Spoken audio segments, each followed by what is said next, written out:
Welcome back to the podcast. Today I'm bringing you part two of my conversation with Crystal Richard. We started this conversation last Friday, so if you missed that episode, go ahead and give this one a pause, hop back to the previous episode, and get caught up in the first half of our conversation, and then come back and press play.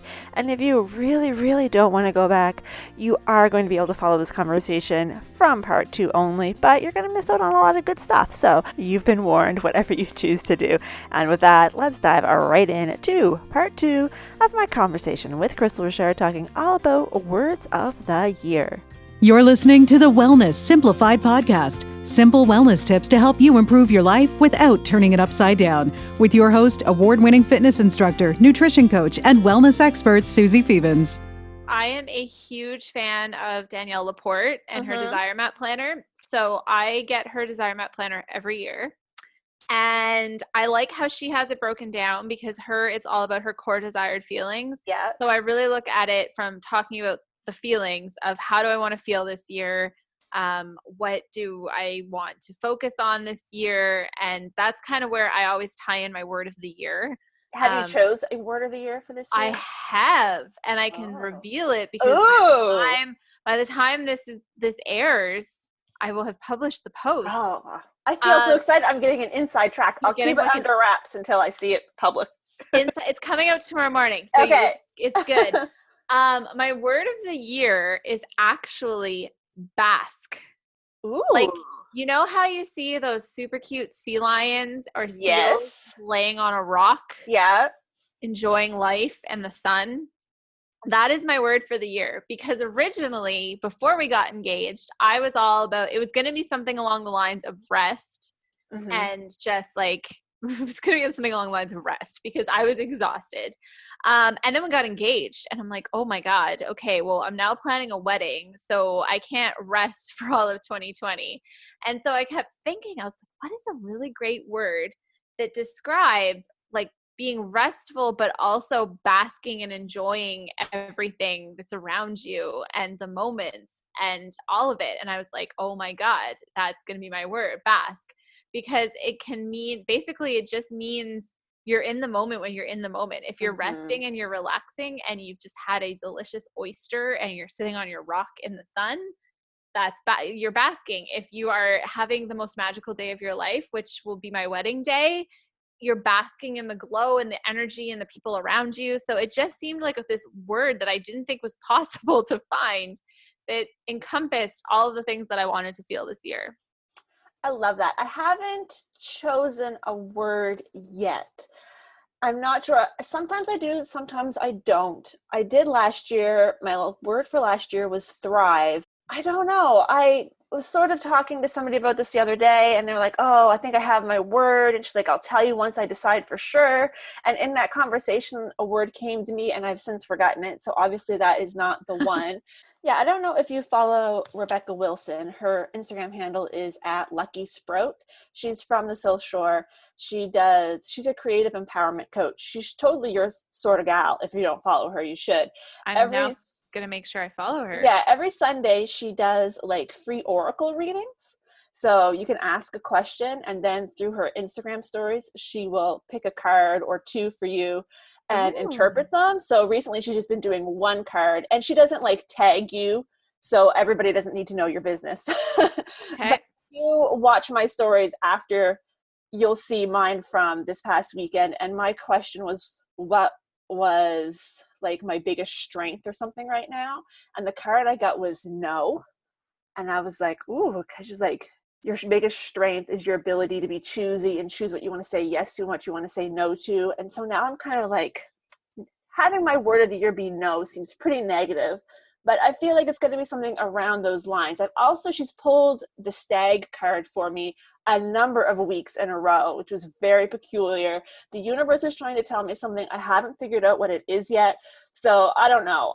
I feel like I'm going to choose a word. I haven't chosen it yet. It might be no. That seems long. Yeah. So no, but you know what? I actually love the idea of it being no, because no it's funny. I spoke on a panel in November and the question they asked all of the panelists was, what is your relationship with the word no?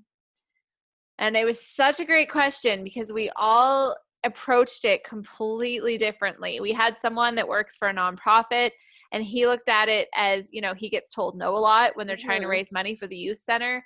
I looked at it as it's a relationship I'm working on that I want to strengthen in 2020 because I want to say no to more things. I'm very much a people pleaser, and I will say yes to a million things. Yeah. And that's what got me in trouble in 2019 because I kept saying yes to all of these opportunities that seemed fun because it was my word of the year. And then where did it get me? Completely exhausted and burnt out at the end of 2019. So I think it's like a power statement by being like, my word of the year is no. Maybe I'll go with it. I do know that every time you say yes, you're saying no to 15, 20 other things just based on your choice. And one thing that I do want to do is make sure that I'm saying yes more to people in my personal life. Let's be honest, my husband, he gets thrown down the list a lot of times. And to put more priority on him and doing stuff together and not doing as much work, I think would be good. Mm-hmm. And I think it might have a good, I don't feel negatively about the word no, but just hearing it, I feel like people would be like, oh, her word's no, that's No, I feel it's empowering. Okay. And I had this conversation with a couple. I was at an event in November, and I was hanging out with these like completely kick-ass women from Toronto with like fancy jobs and doing all of the things. And one of them told me, because I told her that I don't know what was going on with the universe that week, but everything was happening in that 1 week. Mm-hmm. I had just finished a Christmas show in Halifax with Sandy Toes. I got back late Sunday night. I was leading PR for this event Monday, Tuesday, Wednesday. And Thursday, I was heading to Truro to do Saltscapes for the weekend. And there was this really cool opportunity to potentially be in a video documentary series about loving the province you're from. I was so excited about it. And they were in town filming that whole week, and they said, what is your availability that week? And all I had for them was Thursday morning for 3 hours. And I felt like such a diva. I really struggled with it. And I'm like, oh my gosh, I'm so sorry. It's not usually like this. I'm committed to being the PR lead for this event, and it's 3 days long, and then I'm heading to Saltscapes. And so in the end, it didn't work out. And they said, due to your lack of availability. And I was really upset about this until the woman I was speaking with she said, look, I'm going to tell you something. She's like, the more you say no, it makes people want you more. And these people are going to remember you next time there's an opportunity. You're sitting here thinking, I screwed this up forever. They're never going to want to work with me. And she goes, it's probably better because now they're like, okay. When we tried to work with her, she was really busy because she was doing all these super cool things like leading PR for an event and off to another event.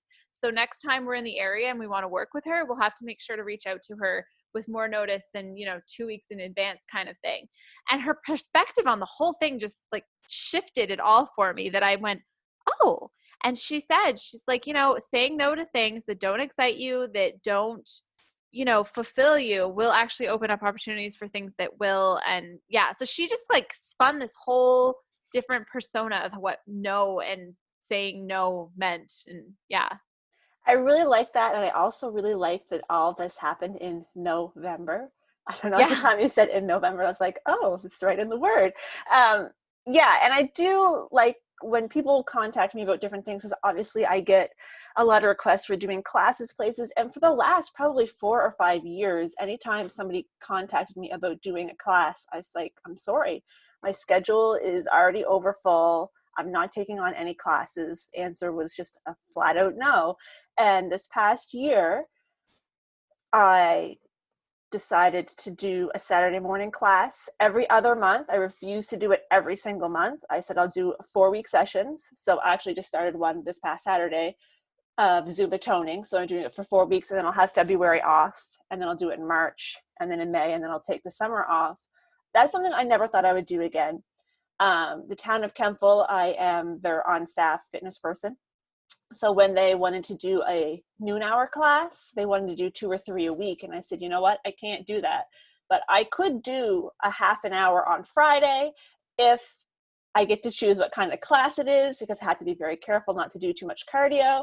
And they were fine with that. And they were fine with the amount I asked for this 30-minute class. So I took that on. And then my sister-in-law just contacted me the other day asking if I would be interested in doing a yoga class one time a month she works for Planters Ridge Winery here in the Valley. And I was like, yeah, that sounds like fun. I would like to do that. And it's once a month. And, if it doesn't pan out, then it doesn't pan out. But it's not so much that I feel like it's going to infringe on my life that much. Whereas if it was every single Friday, I would have said no straight out of the gate. Yeah. But that Friday morning class that I did say yes to, the only reason I said yes to it is because my Friday morning class finishes. I can do a little bit of work right in that room. My second class is right there, and I can still be home by 1:15. So I still have the rest of my day, and I don't have to drive back and forth. So I've been saying yes to things that I didn't think I'd ever say yes again in 2019. So maybe 2020, I'm going to go back to saying no. Look, and you even nailed it with November. But there was something about November this year because when we started house hunting, I joked with everyone involved and I said, watch, we're going to find the perfect house and the closing date is going to be in November. And we're going to move amid me doing 3 massive Christmas shows at Sandy Toe Shop, leading a huge tourism and food event. And I feel like there was something else. Anyway, it was just like, I don't know where November went. I honestly don't. And yeah, and everything was happening in November. I even had on top of, I was already just getting over the whole not getting to do the video series thing. I had a client wanting to fly me to either Boston or New York for 2 events that they were hosting. And they said, okay, well, can you come to Boston on this date? And I'm like, no, I'm doing PR for this event. And then they were like, okay, well, what about New York City for this date? And I'm like, no, that's the closing date of our house. And I have to be there to get the keys. And it was just like, really, universe? Like, are you like, is it your mission to make me look like the diva is diva? I don't even know. It was just one of those months. But that goes right back to what that person said to you, though. They waited until the last minute to try to fly you in. And exactly. You can't do that with your girl, Crystal. She needs more advanced information. It's true. And I had that conversation with another friend that's kicking ass and taking names in Toronto. And she said the same thing. She said, honestly, since I started saying no more, it's like people want me more. And so I think there's something to be said. And let's all just take this going into 2020. No is not a bad thing. No. I didn't even do that on purpose. But it's true. We just think of it as this bad thing. Like there's yes, and yes makes you happy, and there's no, and no is not a good thing. But yeah, it is. It's a really great thing. Especially when you have the freedom to say no. Like think about how freaking awesome it is that we have the power to make decisions about what we say yes to and what we say no to. It's true. And I say no, all joking aside, I say no a lot. Like most of the requests I get in my inbox, maybe 5% I even fully read. Sorry, people. But I have a pretty full schedule. So if I have 6 emails from clients and 15 from people who want me to share their wonderful, wonderful article or what are those things that people are infographic? Yep. I don't even open them. In fact, I have it on my contact page that I don't take guest posts. And if you contact me about a guest post or an infographic, you will not get a reply. And people ignore that information and then continue to bombard me. So eventually I have to say, take a look at this, please. Thank you. And I need to do that. I get so many of those emails for East Coast Mermaid and I'm just... It's pointless. Nobody's going to get anything out of it. So I do say no a lot, but I think I need to still go back to my core feelings, my core desires, and put some new parameters around what I do want to say yes to and what I don't. And I do like if it's not a hell yes, it's a hell no mentality when it comes to people offering you things. Mm-hmm. However, sometimes you have to do things that are sort of a bit of a hell no. Sometimes you have to. I don't think that I feel like that's a good starting framework, but anyone who thinks that they can always just say no to anything that they're not super, super excited about is living in a bit of a dreamland. Because sometimes oh my goodness, pull up your pants and do it. No, because you're going to work with people that are difficult to work with. You're going to have to take projects at some point that you might not want to work, that you might not be ecstatic about. Yeah. That's just all part of life. Exactly. It's like people that go to an office every day and there's always someone that's driving them crazy. There is always going to be someone at your office that drives you crazy. Like we've all worked at a business before where there's someone that you just like, oh my goodness. And so that's never going to change. These are just like laws of life. But to your point though about the core feelings, yeah, I totally realized we completely got sidetracked again. But Danielle Laporte and her Desire Map Planner, that's why I do the personal goals in that, because the prompts throughout the year really drive you back to how do you want to feel and what can you do to get there. And so it's a really good, gut check every night, every week of, what's going on in your life. And I use it in a slightly different way, but there's a gratitude at the end of the week, but I actually put a one line of gratitude at the end of every single day, because I realized with our busy lifestyles and just like things go, like I'm really bad at stopping to celebrate the wins myself. I tell this story countless times, but I was in St. Andrews this summer. I was on a beautiful patio with my mother. We had just done a beach cleanup, and we were really proud of ourselves. So we ordered oysters and some wine, and we're sitting there sipping wine and eating oysters. And I got an email for the first ever wholesale order for Sandy Toes shop. And it was a pretty big order. And so I checked the email, and my mom's like, "Oh, is everything okay?" And I was like, "Yeah, I just got like this really big wholesale order for Sandy Toes. Cool." I put my phone down and I was like, "Okay, so what were you saying?" And she's like, "Honey, like that's a really big deal. Like, cheers, celebrate." And we're so bad for just skimming over it. Like, I didn't even think to text Dan and be like, "We just got this huge wholesale order." So I really find with the Desire Map and whatever journal you use when you're looking at your goals, by practicing gratitude, I think that is another important component, because gratitude actually sometimes helps you see that you are achieving some of the things you wanted without even realizing it. Because I know there's been times before where I thought I had the crappiest month ever, but then when I looked back at all the things that happened that month that I was grateful for, it was a complete shock of, oh my gosh, okay, this was actually a really awesome month. So I think there's like a layer of like, you set your goals, but then also don't be afraid to practice gratitude, to be grateful for those steps towards achieving those goals. Last Monday, actually, my last yoga class of the year, I did a New Year's reflections and journaling class. So I taught everybody how I journal, and a big part of what I do is each day I write down the best thing that happened that day. And some days that might be I wore my favorite pair of socks. Like some days are trash, but you have to come up with something. I also try to write down 3 things I'm grateful for. One of those things might still be those socks. And also I do a future dated gratitude list of 3 items that I picture future Susie and things that she has achieved. So it brings back my goals into mind. So before I went to Montreal, for example, for a few weeks leading up to that, one of my future dated things was, I'm so grateful that I had such a wonderful trip to Montreal, sort of just putting it out in the universe. And I did have a wonderful trip to Montreal. So yeah, I believe that also. And I was listing off some things from my own gratitude list. And one of the things I included on a high day of 2019 was Avengers Endgame.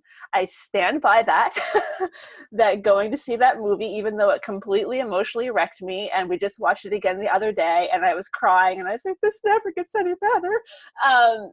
Yeah, that movie was a really big high point for my year, and it seems a little bit silly. I also put Baby Yoda in that list. Oh, Baby Yoda is definitely going to be like, yeah, he's I'm pretty sure I would give my life for Baby Yoda at this point. It's pretty ridiculous. And the next day I got a message from one of the people who was in that class, and it was actually someone I didn't know who managed to snag a last minute ticket because somebody was unable to come. And she said that 2019 was a really, really bad year for her. And I started off before I listed a few of my things, saying, asking people to think about some of the good things that had happened to them in the year. And she said that she was having a really hard time coming up with anything good to say.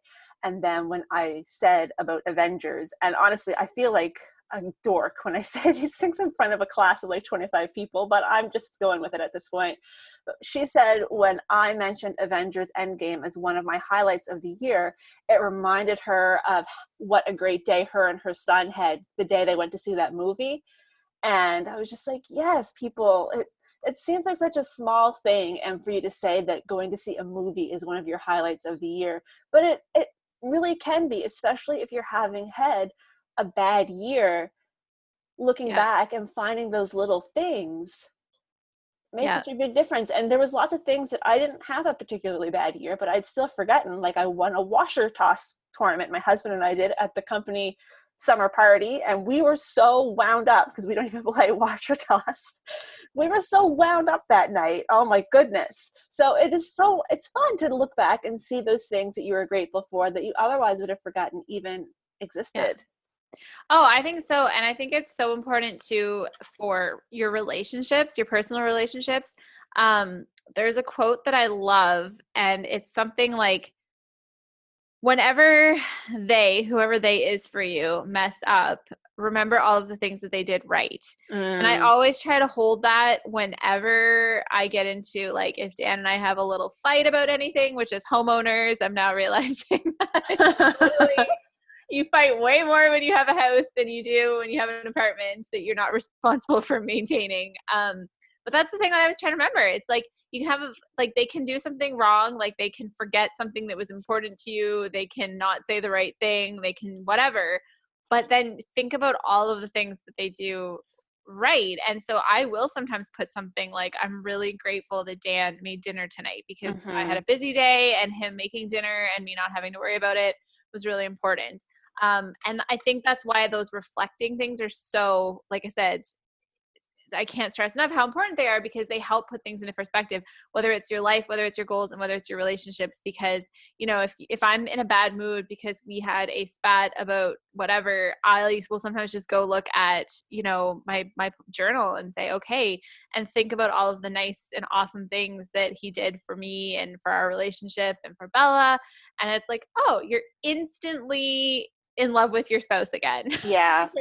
If you just sit there in a corner and you're like, I can't believe they didn't empty the dishwasher for the 100th time, I'm going to strangle them. You're just going to carry that bad energy into the night and probably to bed. And then they're going to be like, I don't know why she's mad. And so, yeah, that's my biggest thing. It's like, you have to look back and reflect. I'm also really big on being cranky for about 10 minutes over something and then getting over it. Yeah. I don't know if it's because of all of my yoga training or what it is, but I will be venomously angry for 10 minutes. And then I'm just like, all right, well, did that. It's time to move on. I've had enough of, like, people think that if you're someone who's into mindfulness and spirituality, yoga, whatever, that you don't get angry. No, you just learn how to feel it and then move on with your life. And I also think it's very important to note that I just got this is not an emergency text while we were sitting here, and it was just so funny. Oh, I love the not an emergency text. Well, Crystal, I could talk to you all day, and I've already taken 40 minutes. Oh my goodness. I said I was going to. So I am going to let you go, but if you want to remind us all where we can find you online, for anyone who isn't already following you, please do that. So yes, if you're interested in following any of my PR adventures, crystalrichard.com is the place to go for that. And for those of you that don't know how to spell Richard, it's just like Richard. It's like the French version. And I say that because you laugh, but once you get past Atlantic Canada, sometimes people are like, how do you spell that? Like, oh no, I laugh because my last name is Stevens and nobody knows how to spell it or say it. And I'm just like, it's the same as Stevens, just swipe out the ST for an F. You absolutely get it. So crystalrichard.com is the best place to find me. And we are launching a bunch of really cool things this year. So if you are a business owner and you want to know more about PR and getting your name out there and being famous so that you can say no, Definitely make sure to follow along there. East Coast Mermaid is my travel brand and blog where I blog all about lifestyle and stuff here in Atlantic Canada. And sandytoastshop.com is my coastal apparel line, which is so fun for the whole family. And as always, the best place to interact with me authentically and genuinely would be on Instagram, and that's Crystal_Catherine. So you can find me there. I always say genuinely on authentically, because if there's one social platform I actually do pay the most attention to, it's Instagram. I live on the Instagram. The other night I posted a picture eating chicken nuggets. Yes, I saw chicken nuggets. Yeah, I never go to McDonald's. I didn't even know how to order chicky nuggies. But because of Baby Yoda thing, next thing I know, we were going to a brewery, and this brewery is known for not, like, they don't serve food, but they encourage you to bring your own, like, you can bring takeout. Apparently a lot of people order skip the dishes. So it was for my best friend's birthday, and she also loves Baby Yoda, and I thought, you know what, like, I'm gonna pick up 10 chicky nuggies and like show up with this little bag of chicky nuggies. And so I took that picture of me with my little chicky nuggies, and I was like, oh my god, people are gonna think I'm an idiot, or like, who, like, this girl is 30 going on 36 years old, why is she, like, people that don't know Baby Yoda, like, why is she referring to them as chicky nuggies? Like, is she regressing? What is happening? I almost didn't post it. And then, like, the first comment was like Sarah Kelly, who I adore, saying how it was the cutest picture. And then someone else was like, look at you all dressed up eating your chicky nuggies. And like, just those two comments, I'm like, I am so freaking happy I posted this. But it's great. This new post Instagram, like, apocalypse life. It's bringing us back to closer to where Instagram was when it first came out. And two things. Number one, I still find this so hilarious that everything is like chicky nuggies and my hot chalky. He never says anything. We've all just made all this. Thank you, because Dan, who has only ever seen maybe, like, I think at the point of this conversation, he had maybe seen 5 minutes of Mandalorian. I said something about chicky nuggies and the hot chalky or whatever. And Dan, what did Dan say? He said something like, so does he actually call it that? And I'm like, no. He's like, so, because I said something about how he's drinking bone broth in his little cup. And Dan was like, well, where did the hot chalky thing? I think maybe he said something like, is there really hot chalky and nuggies in the Star Wars world? And I was like, no. And he's like, I'm like, Baby Yoda doesn't even talk. He just chews. Like, but where did this language come from? I'm like, the internet.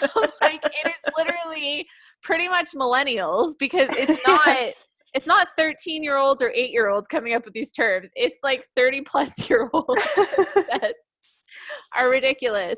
And yeah, it completely blew him away. So he was like, cool. I'm like, literally 2020 is going to be that year that, like, the English language changed because of Baby Yoda. Yeah, right. And I completely understand how you feel or felt about the chicky nuggies, because you may or may not be aware of this phenomenon called Adventures with Olaf that I did. Yes. Oh, I am. Oh, Crystal. Oh, Crystal. I've never felt so stupid in my entire life as having to walk around with this 3-foot stuffed snowman, having his picture taken with all these things. He had his picture taken with singer Michelle Wright. Like, he went and did all of these things, and I felt so stupid. And I was like, people think that I'm just, I don't even know. And then I would post it, and the people on the internet just adored it. I didn't do it this year, and I had a whole lot of messages and things. And on Christmas Eve, I was going to compile an album of all of them from all of the years, but then I was just too lazy. When I geek out hard.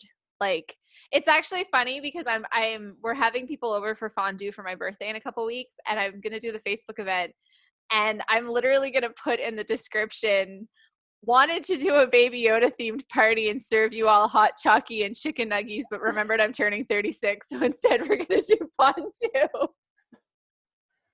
And that's going to be the description, which everybody in the group totally knows the Baby Yoda like thing, so they'll get it. But yeah. Well, I really am going to let you go now because we've gone way over, but I thank you so much. I might even split this up into 2 episodes. Who knows? Oh my goodness. There you go. Yeah, we can have a whole episode about me and the no word. I don't know. We'll see. But I think you should stick with that for your word of the year. I like it. Okay. I think I'll do it. I'll give you credit. I feel like, oh my gosh. Between you and Rebecca. I feel like we just walked through that, talked ourselves through that and helped you find it. Yeah, I think so too. I might have to have you back another time. We had so much fun. So excellent. We'll do like a 6-month checkup of where are we at with no and basking. Exactly. We'll check in after the wedding. We'll let you get through that first. Well, there we go. And we're looking at like August for that. So it's like a really good 6-7 month mark. So wonderful. Yeah. Well, have some good chicken nuggets and some hot chalky, and I'll talk to you soon. I will. Sounds good. Bye. Okay, bye. So what do you think? The word no? I think I'm going to go with it. And I think that Crystal's right. It can be empowering, and it doesn't have to have that negative connotation that we immediately think of. And maybe this is the year that we help make no a positive thing in our minds. So once again, thank you so much first to Crystal for agreeing to being on the podcast and being our very first 2-parter interview. And thank you to you because you are still listening. You have been through a lot these last 2 weeks, talking all about goals, words of the year, Baby Yoda, all the important things. So thank you so much. I hope you've enjoyed this episode. Do you choose a word of the year? If you do, let me know what it is. I would love to know what your word is and why you've chosen it. You can tag me on Instagram at Susie Confesses, and you can use the hashtag Wellness Simplified Podcast. You can also share on my Facebook page. That is facebook.com/Confessions of a Fitness Instructor. Leave a comment down below if you're listening to this on my blog, or leave a review in iTunes, and I will see that there as well. So thank you again so much. Have a wonderful, wonderful weekend, and I will talk to you next week.